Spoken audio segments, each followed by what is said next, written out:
Gloire soit rendue à notre Seigneur, lui qui est le maître de temps et des circonstances, lui qui maîtrise toutes choses, lui qui est omniprésent, lui qui est omniscient, lui qui est omnipotent. Et ce matin, le Seigneur veut nous enseigner, car il est écrit ceci, nous serons tous enseignés de Dieu. Comment être conduit par l'Esprit de Dieu? Voilà notre thème de ce matin. Se laisser conduire par l'Esprit de Dieu. Comment un homme peut-il être conduit par l'Esprit du Tout-Puissant? Amen, amen, amen. Écoutez ceci, bien-aimés frères et sœurs, peuple de Dieu. Dans les Saintes Écritures, il est écrit ceci. Tous ceux qui se laissent conduire par l'Esprit de Dieu deviennent enfants de Dieu. Tous ceux qui se laissent guider par l'Esprit de Dieu deviennent enfants de Dieu. C'est les Saintes Écritures qui nous révèlent cela. Si tu te laisses conduire par l'Esprit de Dieu, automatiquement, tu deviens enfant de Dieu. Et nous avons vu cela. Le Seigneur Jésus-Christ a annoncé lors de son passage sur la terre. Il a promis à ses serviteurs d'envoyer l'Esprit de Dieu. Le Seigneur Jésus-Christ devait partir. Il était venu accomplir sa mission sur terre et il devait partir auprès de celui qui l'a envoyé. Il devait être élevé à la droite de la majesté divine, dans le lieu très haut, dans le lieu céleste.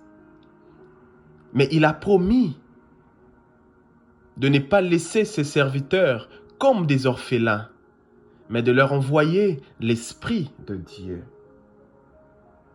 Et cela se passait après sa résurrection. C'est après sa résurrection que l'Esprit de Dieu devait venir sur les disciples. Et Luc chapitre 24, dans Luc chapitre 24, lorsque le Seigneur Jésus-Christ va se montrer à ses serviteurs, Luc chapitre 24, à partir du verset 36, je vous demanderai de prendre vos Bibles et nous allons lire les Écritures. Il est écrit ceci, que Jésus-Christ se révèle à ses disciples. Jésus-Christ va se montrer au milieu d'eux et il leur dit que la paix soit avec vous.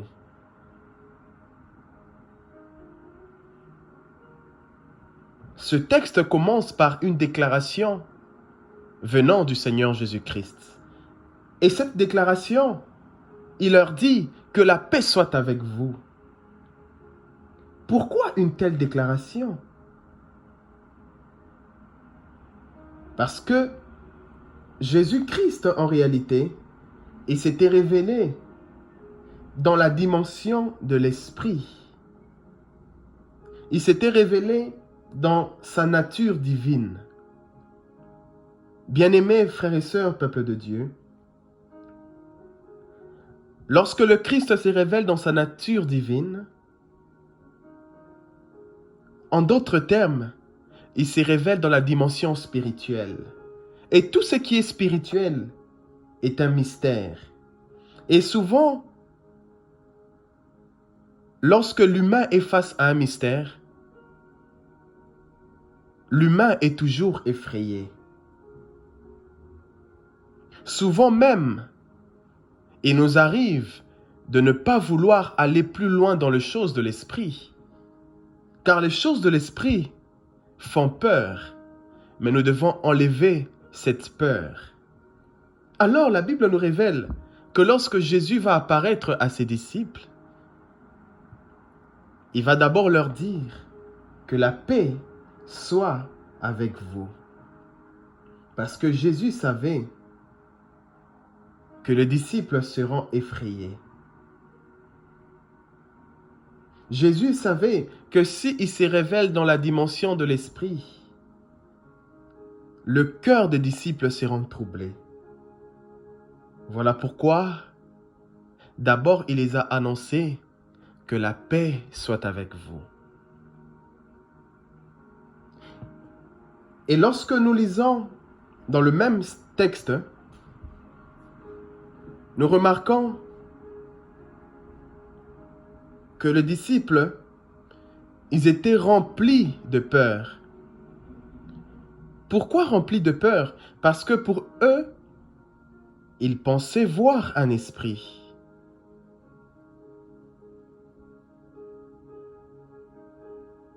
Mais pendant qu'ils avaient peur, Jésus va leur dire ceci. Pourquoi avez-vous peur? Pourquoi êtes-vous troublés? Pourquoi pensez en vous-même?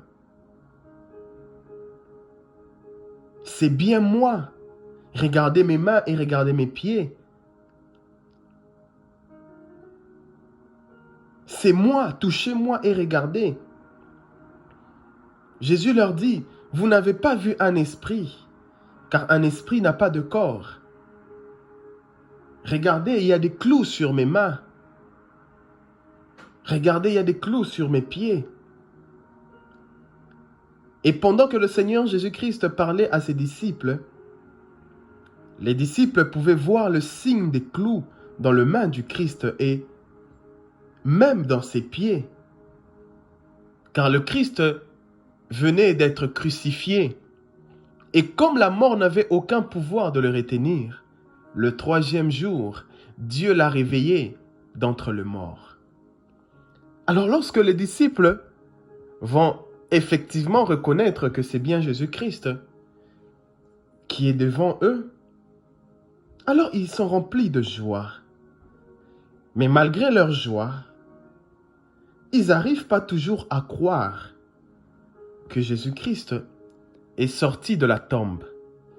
Ils n'arrivent pas toujours à croire que Jésus-Christ est bien ressuscité.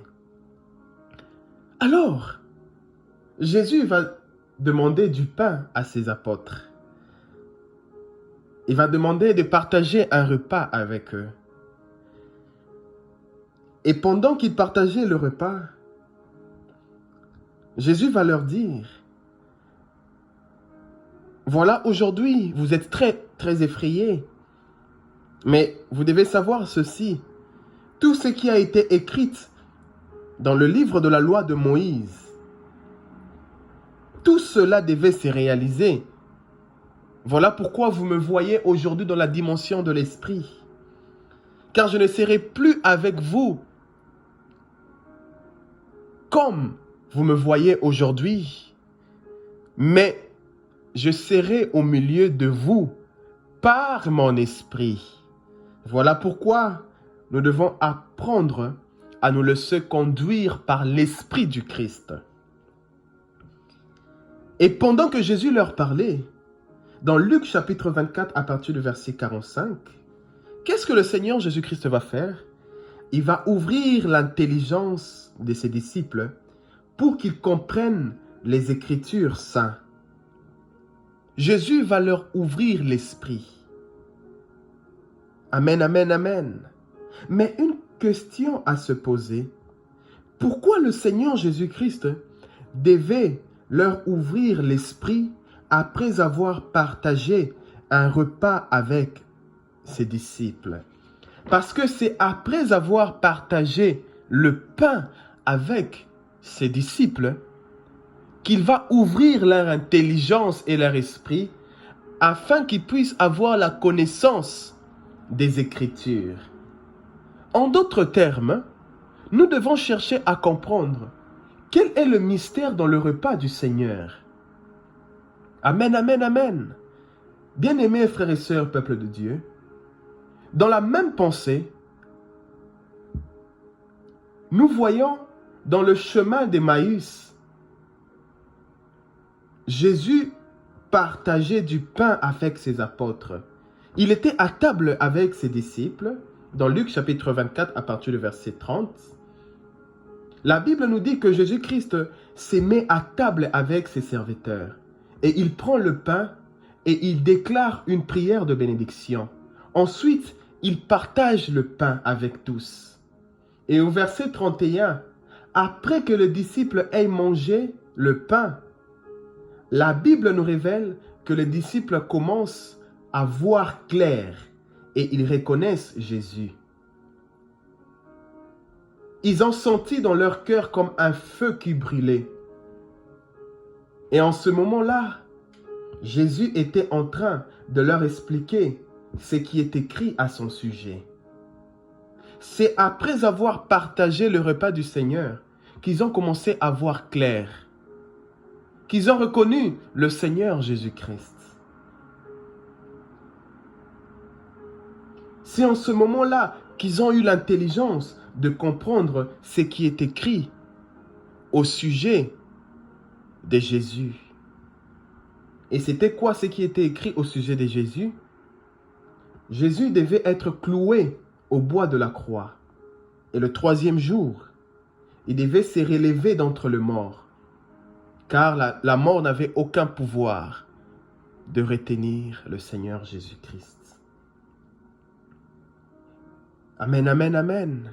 Mais pour mieux comprendre le mystère du repas du Seigneur, allons dans Luc chapitre 22, à partir du verset 19 jusqu'au verset 20.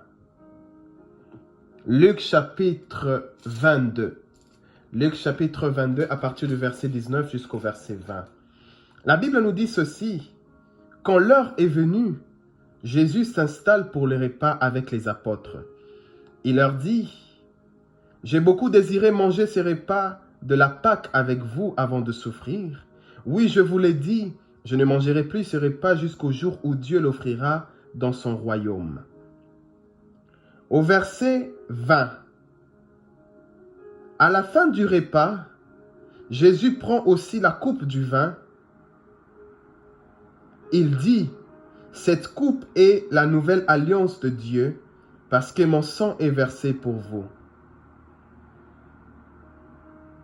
Au verset 19, Jésus a pris le pain et il a remercié Dieu. Et il a partagé le pain et il a donné aux disciples en disant ceci. « C'est mon corps qui est donné pour vous. Faites cela en souvenir de moi. » En réalité, bien-aimés frères et sœurs, peuple de Dieu, le repas du Seigneur nous introduit dans une nouvelle alliance avec Dieu. Le repas du Seigneur nous introduit dans une alliance avec Dieu par l'Esprit du Christ qui agit en nous.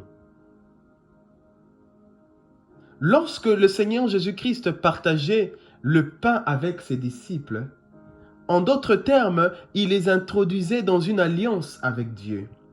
Et dans cette alliance, leur intelligence devait être renouvelée. C'est là qu'ils ont commencé à voir clair et ils ont reconnu que le Seigneur Jésus-Christ était au milieu d'eux dans sa dimension de l'esprit.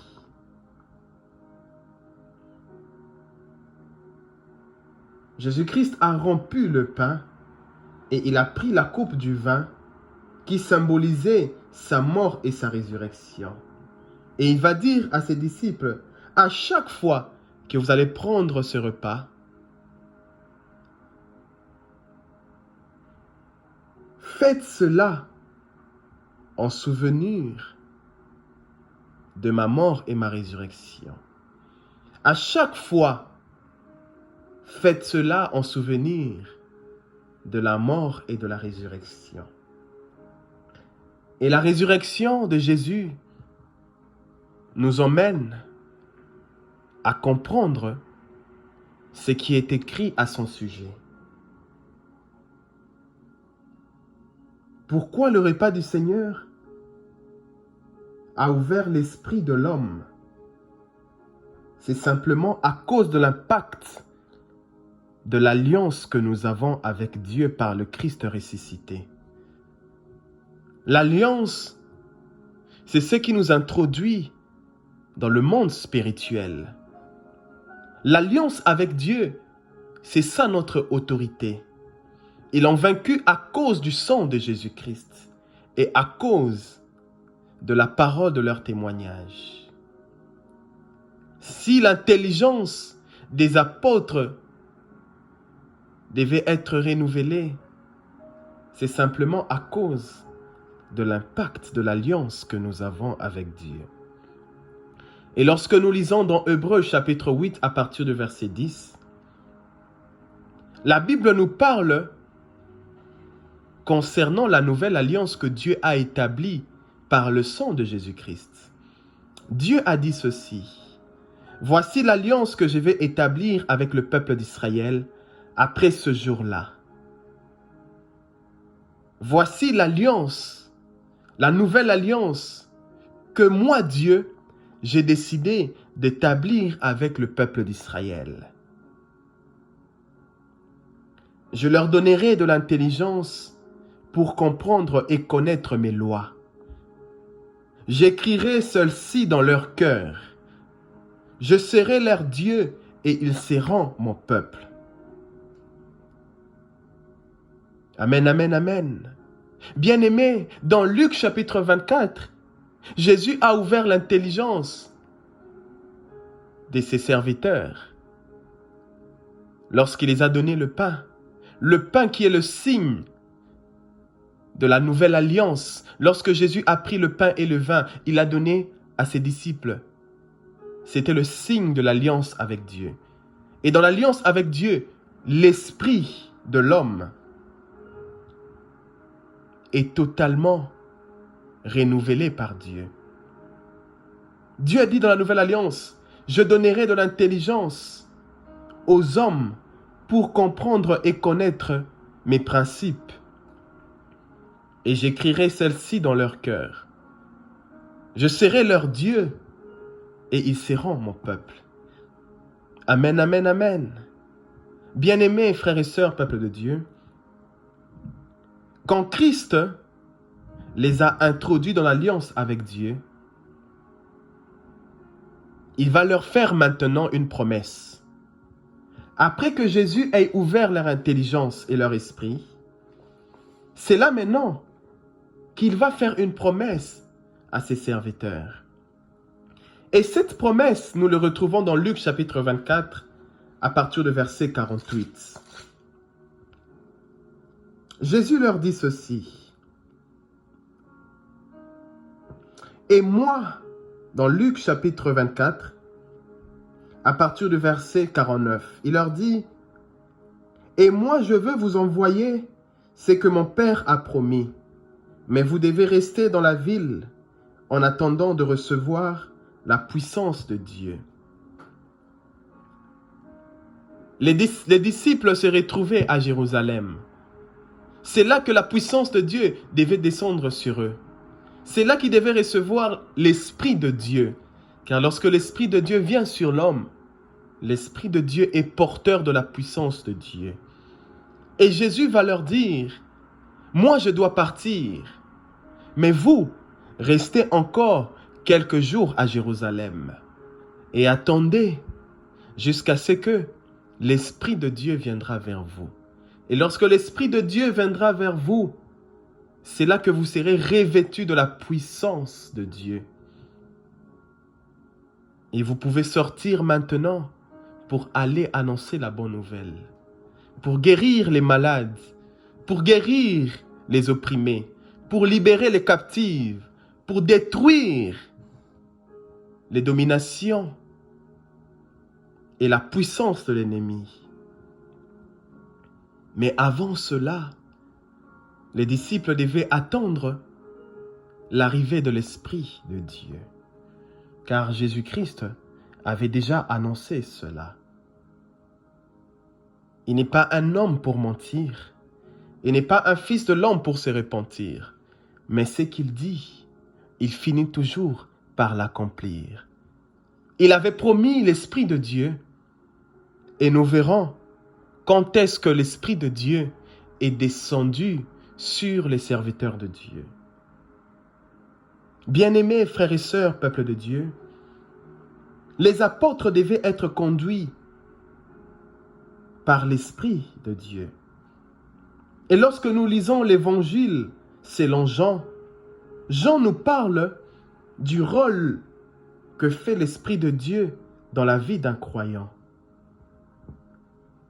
Le Saint-Esprit, qui est l'Esprit de Dieu, devait venir afin de demeurer éternellement avec les apôtres. Il devait venir comme un consolateur. Il devait venir comme celui qui vient pour aider. Il devait apporter la puissance venant d'en haut. Et lorsque nous étudions comment Jésus-Christ a commencé sa mission sur terre, nous voyons que tel qu'il a commencé, il a voulu de même pour tous ceux qui suivent son chemin. Tel que lui a commencé, il a voulu de même pour ses serviteurs. Jésus a commencé dans la dimension de l'esprit. Et il a voulu que ce serviteur commence aussi dans la dimension de l'esprit. Amen, amen, amen. Jésus a été rempli et conduit par l'Esprit de Dieu. La Bible nous révèle qu'il a été rempli par l'Esprit de Dieu et après avoir été rempli par l'Esprit, il a été conduit. Tout ce qu'il faisait sur terre, c'est parce qu'il était conduit par l'Esprit. Il n'accomplissait pas les désirs humains, mais tout ce qu'il accomplissait, cela était conformément à la volonté de l'Esprit. Dans Matthieu chapitre 4, à partir du verset 1er, nous voyons comment l'Esprit de Dieu a conduit Jésus-Christ. Dans Luc chapitre 4, à partir du verset 18, Jésus va déclarer ceci. L'Esprit de Dieu est sur moi parce qu'il m'a choisi, parce qu'il m'a consacré. L'Esprit du Seigneur est sur moi. Et c'est le Seigneur Jésus-Christ qui déclare cela avant de commencer le travail. Et nous avons vu cela le jour de son baptême, dans Matthieu chapitre 3 à partir du verset 16. La Bible nous révèle que Jésus-Christ se faisait baptiser. Et pendant ce temps-là, pendant qu'il sortait de l'eau, le ciel s'ouvrit et il a vu l'Esprit de Dieu descendre sur lui comme une colombe. Bien-aimés frères et sœurs, peuple de Dieu, en voyant l'histoire du Seigneur Jésus-Christ, lorsqu'il exerçait la mission que Dieu lui avait confiée,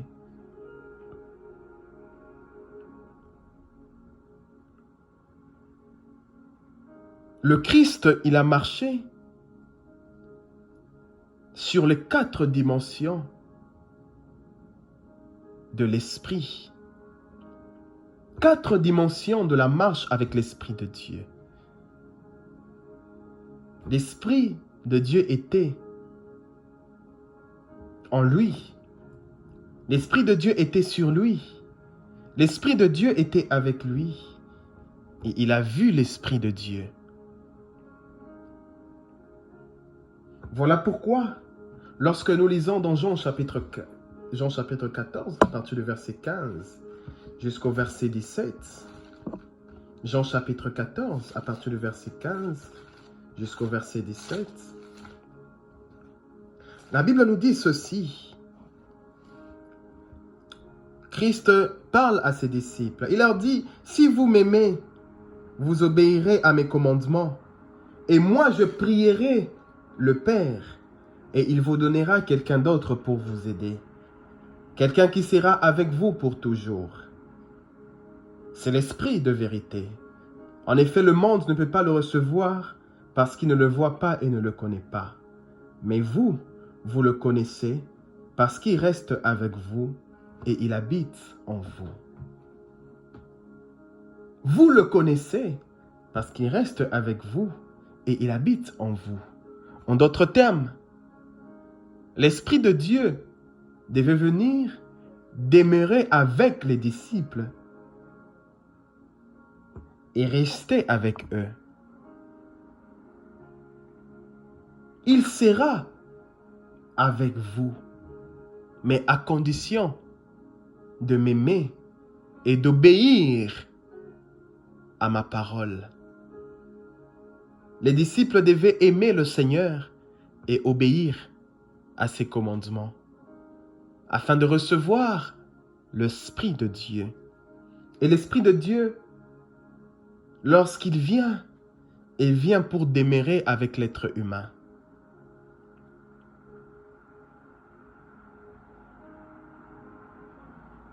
Et cette promesse devait se réaliser. Ils avaient reçu la promesse, mais ils devaient voir l'accomplissement de cette promesse. À quoi sert une promesse sans son accomplissement? Lorsque le Seigneur va faire cette promesse, il sera élevé au ciel et il disparaît. Il retourne dans le lieu céleste, assis sur le trône de gloire. Et les disciples ne le verront plus.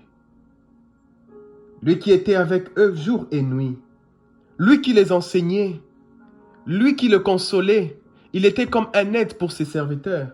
Mais il est parti, ils ne le verront plus. Jésus était comme leur guide.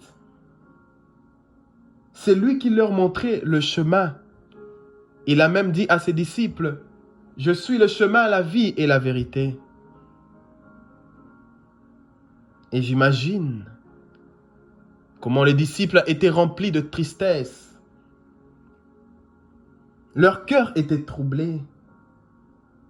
Mais Jésus va leur dire, « Je vous enverrai un autre consolateur. Je vous enverrai un autre guide.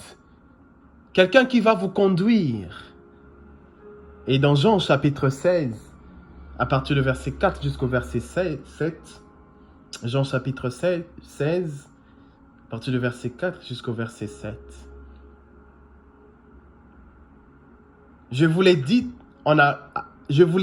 à l'avance. Jésus a dit cela bien avant pour préparer ses serviteurs. Il les a annoncés bien avant l'arrivée de l'Esprit de Dieu. Afin que quand le moment arrivera, ils vont se souvenir que réellement, Jésus avait annoncé l'arrivée de l'Esprit de Dieu. Jean chapitre 16. Je vous l'ai dit à l'avance, ainsi quand ce moment arrivera, vous vous souviendrez que je vous l'ai dit. Je ne vous ai pas dit ces choses dès le début, parce que j'étais avec vous. Maintenant, je m'en vais auprès de celui qui m'a envoyé. Et aucun de vous ne me demande « Où vas-tu » Mais votre cœur est plein de tristesse, parce que je vous ai dit cela. Pourtant, je vous dis la vérité, il vaut mieux pour vous que je parte. En effet, si je ne pars pas, celui qui doit vous aider ne viendra pas à vous.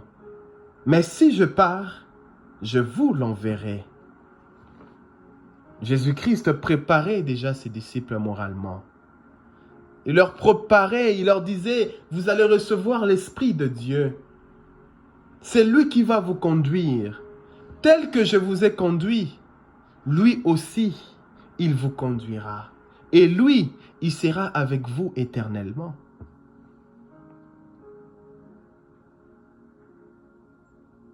Et les disciples ont quitté le chemin d'Emmaüs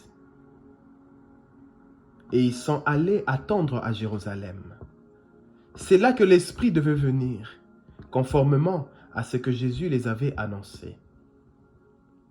Et c'est dans le livre des Actes des Apôtres que l'Esprit Saint viendra sur les croyants. Actes des Apôtres, c'est là l'accomplissement de la promesse de recevoir l'Esprit de Dieu. Mais pourquoi l'Esprit de Dieu devait être utile pour les apôtres? Premièrement, Les apôtres avaient reçu la mission de continuer le travail de Jésus-Christ. Ils devaient aller des lieux en lieux, apporter la bonne nouvelle, prier pour les malades, guérir les gens, chasser les esprits impurs. Allez, faites de toutes les nations les disciples. Mais ils devaient attendre d'être revêtus de la puissance de Dieu.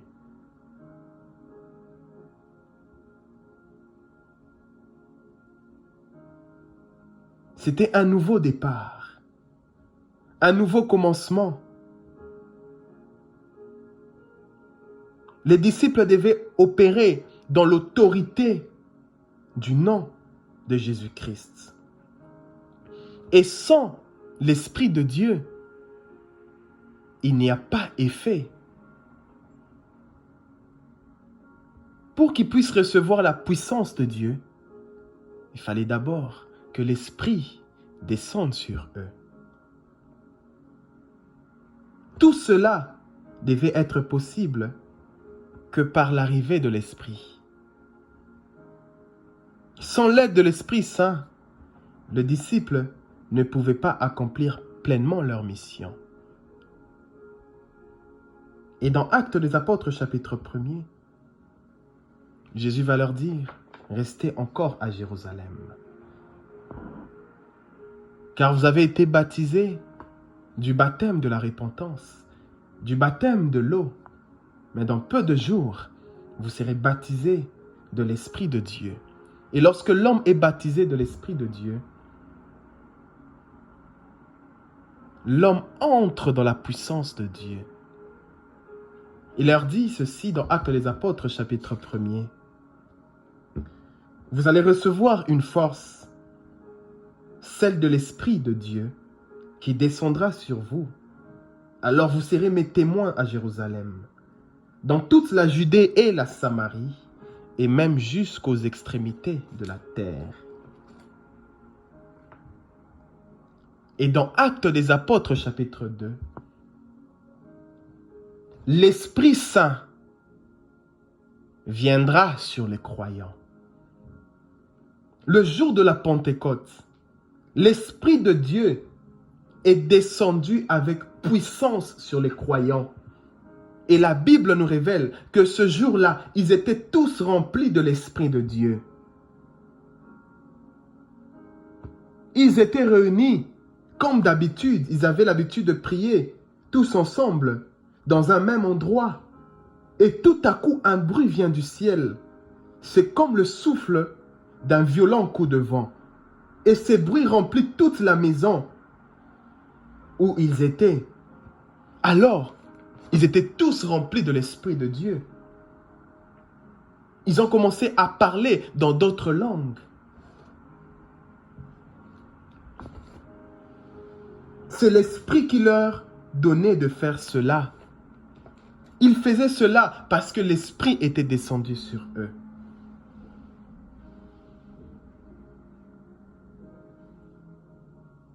Tu ne peux pas être conduit par l'Esprit de Dieu sans être d'abord rempli. Le jour de la Pentecôte, ils étaient d'abord remplis de l'Esprit de Dieu. Et après, nous avons vu comment Pierre et Jean ont été conduits par l'Esprit. Lorsque l'Esprit de Dieu vient sur toi, il commence d'abord par te remplir. Et lorsqu'il t'est rempli de force et de puissance, c'est là maintenant qu'il commence à te conduire. Il te conduit pour aller guérir les gens. Il te conduit pour aller annoncer la bonne nouvelle. Il te conduit pour aller libérer les captives.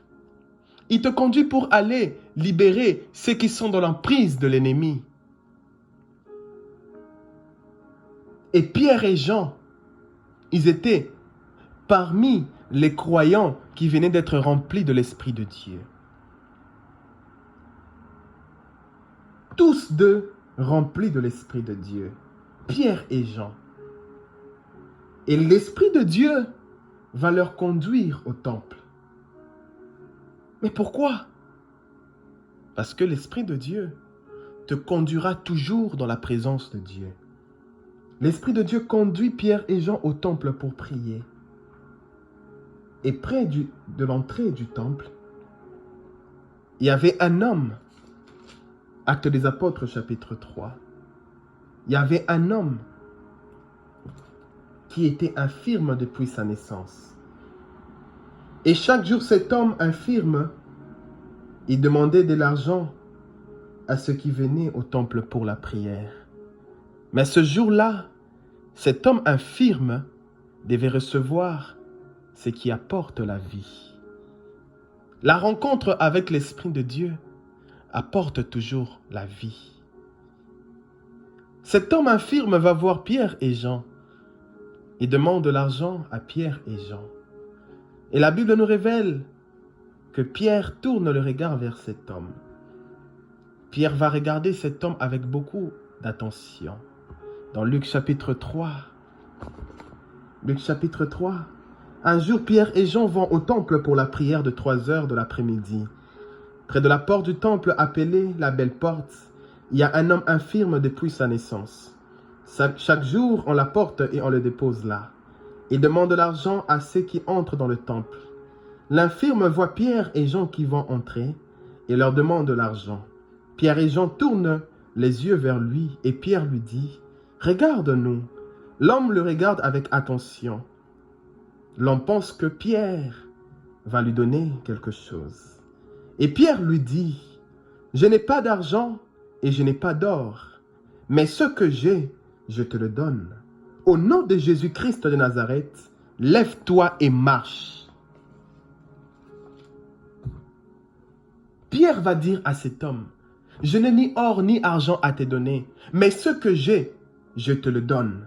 Au nom de Jésus-Christ de Nazareth, lève-toi et marche. »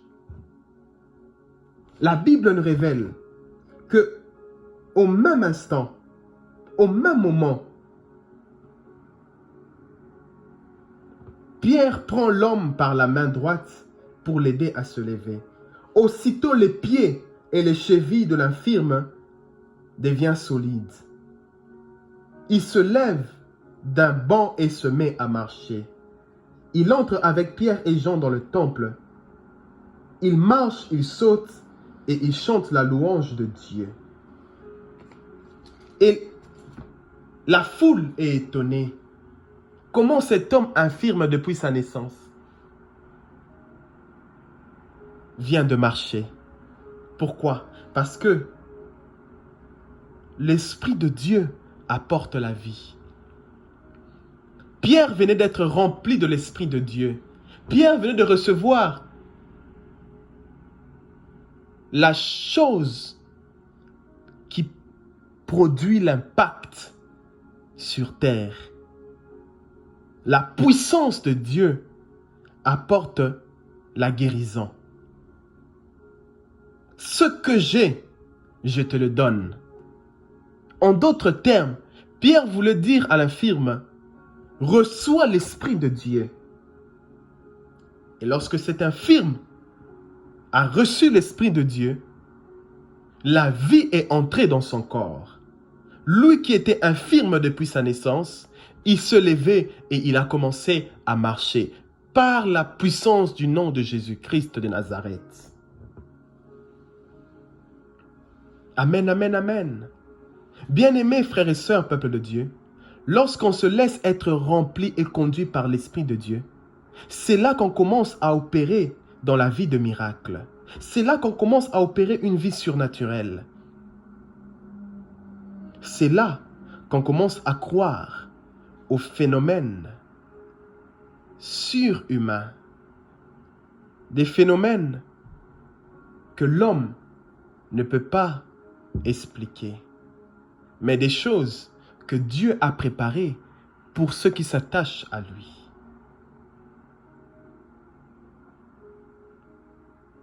Actes des Apôtres, chapitre 10, à partir du verset 37 jusqu'au verset 38. La Bible nous dit que le Seigneur Jésus-Christ, Dieu a répandu son esprit sur lui. Nous savons tous comment Dieu a répandu la puissance de l'Esprit de Dieu sur Jésus de Nazareth, qui allait de lieu en lieu. Il faisait du bien. Il guérissait tous ceux qui étaient prisonniers de l'esprit du diable, car Dieu était avec lui. Et lorsque l'Esprit de Dieu est avec toi, c'est la garantie de la présence de Dieu. Dans Galates, chapitre 5, à partir du verset 22 jusqu'au verset 25, la Bible nous dit, « Voici ce que l'Esprit de Dieu produit en nous. L'amour, la joie, la paix, la patience, la bonté, la confiance, la douceur, la maîtrise de soi. Et ceux-là qui appartiennent au Christ Jésus doivent abandonner leurs mauvais désirs qui les entraînaient à faire le mal. » Lorsque tu te laisses conduire par l'Esprit de Dieu, tu éviteras de faire le mal. Car l'Esprit de Dieu ne te poussera jamais vers le mal, mais l'Esprit de Dieu nous pousse vers le bien. Voilà pourquoi Jésus a dit ceci. Quand l'Esprit de Dieu viendra, il vous conduira dans toute la vérité. Car il ne parlera pas de lui-même, mais il dira tout ce qu'il aura entendu et il vous annoncera les choses à venir. En d'autres termes, l'Esprit de Dieu nous conduit dans les réalités de Dieu. Car il est l'Esprit de sagesse, il est l'Esprit d'intelligence, il est l'Esprit de force. Et personne ne peut dire que Jésus-Christ est Seigneur sans l'aide de l'Esprit de Dieu. Et ça me rappelle l'histoire de Nicodème. Nicodème qui était le docteur de la loi juive. Il va aller rencontrer le Seigneur Jésus-Christ pendant la nuit. Dans Jean chapitre 3 et au verset 6, Jésus va dire à Nicodème, « Ceux qui sont nés de la chair appartiennent à la chair, mais ceux qui sont nés de l'Esprit Saint appartiennent à l'Esprit. » En d'autres termes, ce qui est né d'un père ou d'une mère appartient à la famille humaine. Mais celui qui est né de l'Esprit de Dieu appartient à l'Esprit. Parce qu'en réalité, Nicodème se posait beaucoup de questions. Comment Jésus-Christ accomplissait beaucoup de miracles. Et Jésus va le dire. Je n'accomplis pas la volonté humaine, mais j'accomplis la volonté de l'Esprit. Car je suis né de l'Esprit de Dieu. La Bible dit que l'homme est créé à l'image et à la ressemblance de Dieu. C'est l'Esprit de Dieu qui nous a créés et c'est le souffle de Tout-Puissant qui nous anime. Même quand nous annonçons l'Évangile, même quand nous enseignons la parole de Dieu, c'est parce que nous sommes poussés par l'Esprit de Dieu. Sans l'Esprit de Dieu, personne ne peut se lever et commencer à enseigner. Bien-aimés frères et sœurs, peuple de Dieu, si nous marchons selon l'Esprit de Dieu, si nous nous laissons conduire et guider par lui, nous n'accomplirons pas les désirs de la chair. Car la chair a toujours des désirs contraires à celles de l'Esprit. Galates chapitre 5 à partir du verset 16 jusqu'au verset 18. Galates chapitre 5 à partir du verset 16 jusqu'au verset 18. La Bible nous dit ceci. Laissez l'Esprit de Dieu conduire votre vie. Ainsi, vous ne suivrez pas vos désirs mauvais. Ces désirs mauvais luttent contre l'Esprit Saint et l'Esprit lutte contre ce désir. Entre les désirs humains et l'Esprit de Dieu, il y a toujours une guerre. Il n'y a pas d'entente.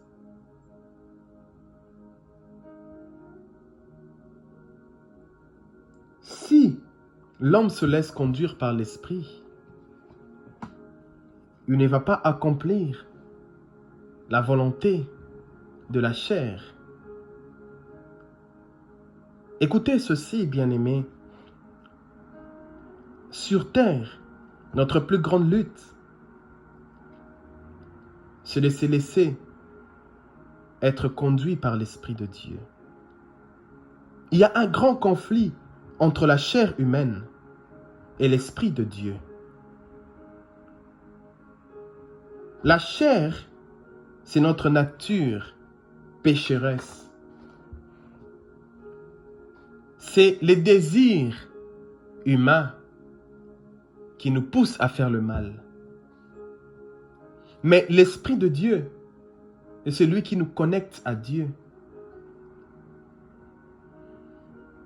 La chair s'oppose fortement à la volonté de l'Esprit. Entre les deux, il n'y a pas d'accord. Et dans Romains chapitre 7, la Bible nous révèle que l'être humain est toujours dominé par le péché. L'humain est toujours dominé par le péché. Mais pourquoi? Parce que souvent, nous ne laissons pas conduire par l'Esprit de Dieu. Et lorsque tu n'es pas conduit par l'Esprit de Dieu, tu peux facilement tomber dans le péché. La Bible nous dit ceci dans Romains chapitre 7. L'être humain est dominé par le péché. Oui, nous le savons, la loi vient de Dieu. Mais l'homme est faible. Pourquoi? Parce que la chair a rendu l'homme esclave du péché. Ici, on nous présente un homme qui est esclave du péché. Ce qu'il fait, il ne le comprend pas. Il dit ceci, ce que je veux, je ne le fais pas. Et ce que je déteste, c'est ce que je fais. Si je fais ce que je ne veux pas, je reconnais que la loi est bonne. Alors ce n'est pas moi qui agis, c'est le péché qui habite en moi. Oui, je le sais, le bien n'habite pas en moi. Je veux dire en moi qui suis faible. Pour moi, vouloir le bien, c'est possible. Mais faire le bien, c'est impossible. En effet, le bien que je veux, je ne le fais pas. Et le mal que je ne veux pas, je le fais. Si je fais ce que je ne veux pas, ce n'est pas moi qui agis, mais c'est le péché qui habite en moi.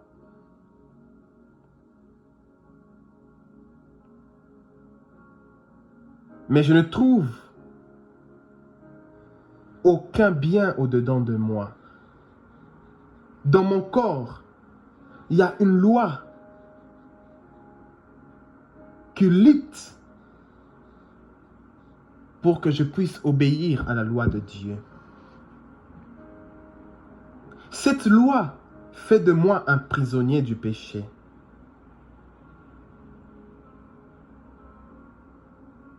Avec mon intelligence, j'accepte la loi de Dieu, mais avec ma faiblesse, j'obéis à la loi du péché. Cet homme reconnaît qu'il n'est pas conduit par l'Esprit de Dieu, qu'il est soumis à une loi qui lui emmène vers le mal. Et il déclare qu'avec son intelligence, il reconnaît la loi de Dieu. Mais dans sa faiblesse, dans sa nature pécheresse, il obéit à la loi du péché. Lorsque tu ne les laisses pas conduire par l'Esprit de Dieu, tu peux facilement être conduit par la loi du péché. Et il est très difficile de quitter cette loi si l'Esprit de Dieu n'est pas avec toi. Voilà pourquoi nous devons toujours demander à Dieu d'envoyer son Esprit au milieu de nous. Car la Bible dit que c'est l'Esprit de Dieu qui rend libre. Il n'y a plus de condamnation pour ceux qui ont reçu l'Esprit du Christ.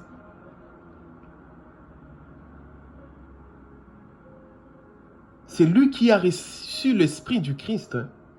Il est celui qui a reçu la vie du Christ. Et l'homme ne peut pas agir selon ses désirs, parce que les désirs nous poussent toujours vers le mal.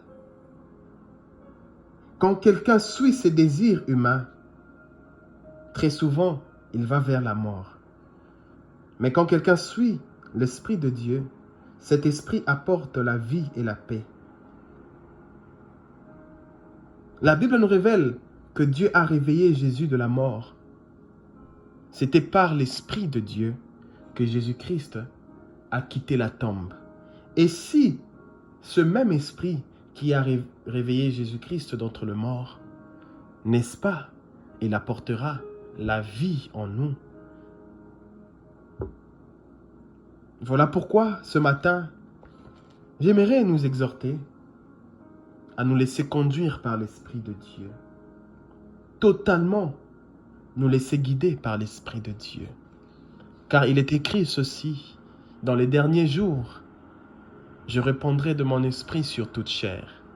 Dieu a promis en ce temps de donner à tous son esprit. Et lorsque Dieu nous donne son esprit, c'est pour que nous soyons conduits par son esprit. Amen, amen, amen. Voilà mon message de ce matin. Que la grâce et la paix du Seigneur vous accompagnent. Paix, joie, bonheur soit votre partage en ce jour. À nous revoir prochainement pour d'autres enseignements. Shalom.